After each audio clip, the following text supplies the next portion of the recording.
Hey guys, Chris from Purple Beast Audio Installation, and today we're unboxing a Skar Audio SDR Series 10-inch subwoofer.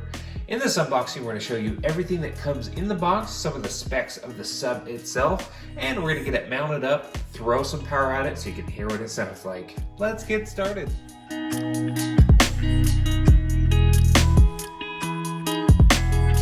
Now, before we get this thing pulled apart to show you what it looks like, Skar Audio is a great bang for your buck, no pun intended. We picked this up for under $100, so a really good ratio of dollar per watt.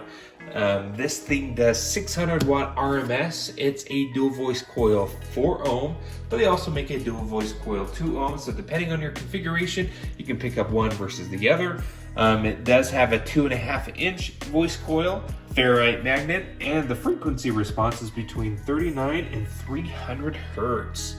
So without further ado, let's get this thing pulled apart so you can see what it looks like. Sticker and manual. All right, so we got this thing all pulled apart, and right off the bat, this thing is a gorgeous looking sub, especially for something that's sub $100.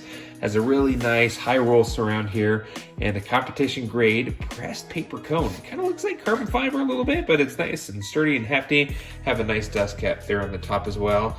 Linking here, if you kind of tip it on over, has a really hefty magnet here. It's a 97 ounce ferrite magnet. Again, a really nice voice coil here, 2.5 inch.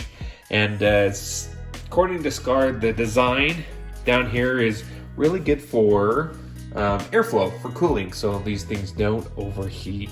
Now, like I said before, this thing does up to 600 watt RMS all day long, 1200 watt peak. And again, either you can get this in a dual voice coil 2 ohm or dual voice coil 4 ohm. This is the 4 ohm version.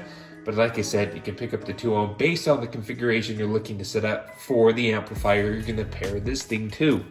It has a nice rubber kind of gasket up around the basket here. It should give you a really good seal up around the box, especially if you're going to go with the sealed setup. Nice basket here, nice and hefty. You got 8 gauge push terminals here that are spring loaded. Here on the back.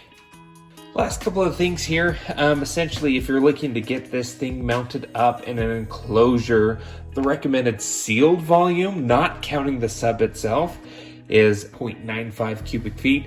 But if you're looking to add this to a ported box, 1.65 cubic feet is the recommended size. The port itself, the port area is recommended at 21 inches, and tuning frequency should be about around 39 hertz to maximize the power of this sub. Cutout diameter, if you're looking to get this mounted up, is 8.93 inches. Mounting depth is a little over 6 inches. It's 6.08 inches. And total height here is 7 inches from bottom to top. So without further ado, what we need to do at this point is actually hear it. So we're gonna get this mounted up in the recommended size ported box from Skar as well.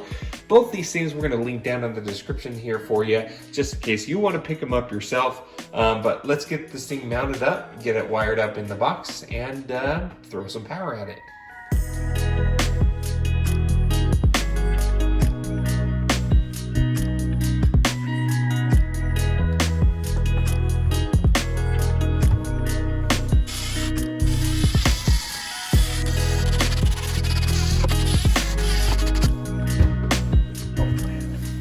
So with this thing all mounted up here, it looks great. It's a great fit in this box. So at this point of time, the last thing we need to do is throw some power at it.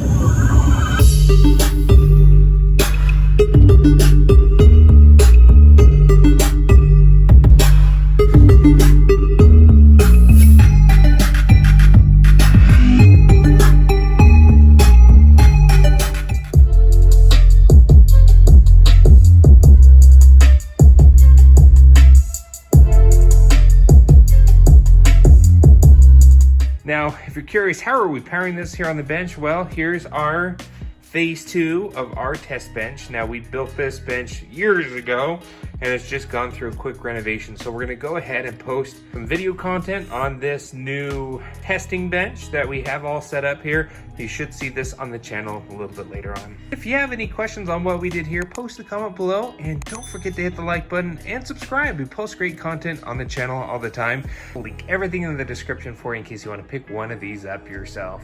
If you want to see this sub and box installed, we're going to be installing this on a 2009 Mazda 6. So check that video on out. We'll have a link in the description as well as a card up above. Thanks again for watching, and we'll see you in the next video.